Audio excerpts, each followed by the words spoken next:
Welcome all of you. So today we are going to study about flammability diagram.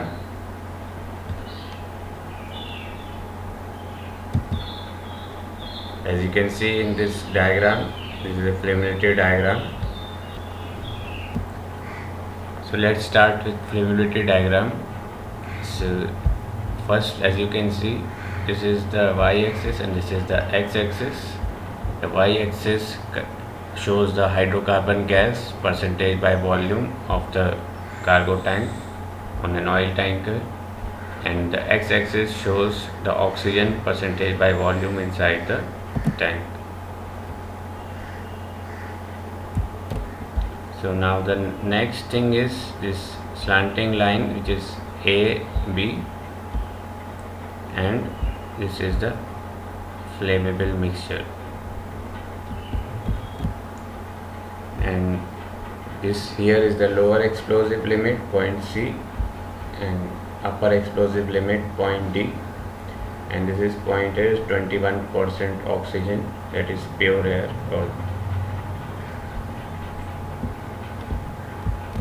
So this diagram is representing the atmosphere and the tank, atmosphere in the tank, and concentrations of oxygen and hydrocarbon in the tanks. And now we are going to study that when the mixture of oxygen and hydrocarbon can turn into flammable mixture and when it can catch fire, or it is probable to catch fire. So this diagram is for a ideal hydrocarbon, but for different gases you will have different diagrams, which you will find in tanker safety guide. So LFL and UFL will be different for different petroleum liquids and gases. The hydrocarbon, LEL, and upper explosive limit and the flammable range and this flammable diagram will be different for all the liquids and gases. So here in this diagram you can see that LEL is somewhere between 1 and 2% by volume of hydrocarbon in the tank by percentage volume, and UL is around 11%. So now we will see why this line is a slanting line, because this is a point of pure air, and as you start increasing the hydrocarbon, the oxygen content will start decreasing. This is the reason why this is a sloping line, which is a commonly asked question in the orals. So now let us assume that this is a point of concentration of hydrocarbon in the tank. Just for reference, we assume it at a very high point. Suppose this tank was fully loaded with crude oil, and after discharging, this tank is full of hydrocarbon. So we assume that this is at an imaginary point with almost very high concentration of hydrocarbon. Suppose say that point is F, which you cannot locate easily in this diagram, so we have located it here. So this F is the point of very high concentration of hydrocarbon in the tank, and now we want to gas free the tank and reach to this point A, that is we want to make the tank with pure air. The reason for which can be that we want to make man entry in the tank, and for man entry we need pure oxygen or pure atmosphere air. Why we need man entry? Maybe because of repair or dry docks or for any other inspections. So let's see how we can prepare the tank for man entry for these various reasons from this point of concentration of F to A. So as you can see in this diagram, that if you proceed from point F to point A, that is if you start introducing oxygen or air directly into the tank with this concentration of F, that is which process is called dilution of air. So if you start introducing the air,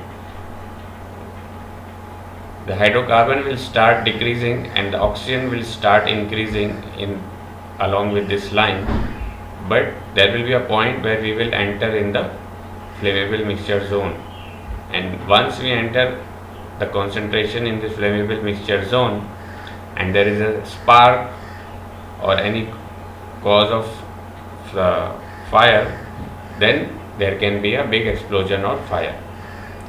So the main aim of this diagram is to make sure that there is no explosion or fire on the tanker. So what is the solution or procedure we have to follow? That's why we introduce the inert gas. So as you can see, from point F we will go down, we will introduce inert gas into the tank. By introducing inert gas, the hydrocarbon will start decreasing along with this line, but the oxygen will not increase, and this process is called dilution with inert gas. So we introduce inert gas into the tank and the concentration of hydrocarbon will start reducing. Now till when we need to keep introducing inert gas? That is till the time the hydrocarbon level becomes below lower explosive limit. If the hydrocarbon level is not coming below lower explosive limit, suppose we are somewhere here and we start again introducing the air, then it will be critical dilution, and if there is a misreading or by any chance at any time the hydrocarbon concentration changes, then there is a chance of coming in flammable range again at any time, and there can be an explosion again. So we make sure that to be on the safe side, that our hydrocarbon concentration is below the lower explosive limit, and then we start diluting with the air. So we say that the point is H, below which, that is hydrocarbon is below the lower explosive limit, and then we start diluting with air and keep monitoring the oxygen content and the hydrocarbon at all times, and when it is reached 21% oxygen, still we keep ventilating, but the tank is in one way ready for man entry after checking all other toxic gases and following the proper enclosed space entry procedures. So let's see this in a diagram.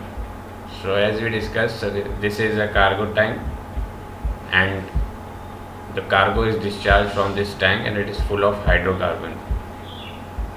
So as we discussed, the first point that we will introduce Ig into the tank, and by introducing Ig,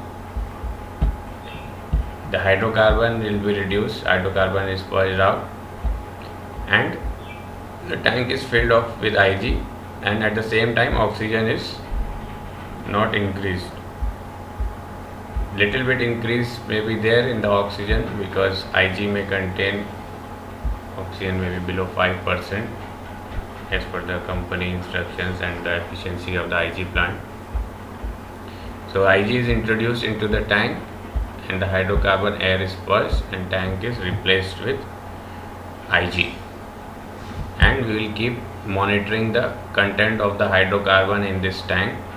When it is below lower flammable limit, then only we will proceed to the next step, which is gas freeing.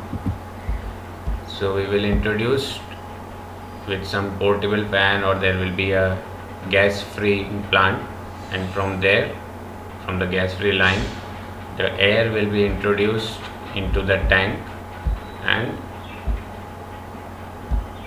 it will be purged out.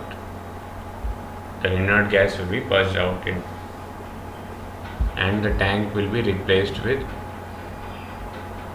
atmosphere, pure air, and we will keep monitoring the concentration of the oxygen or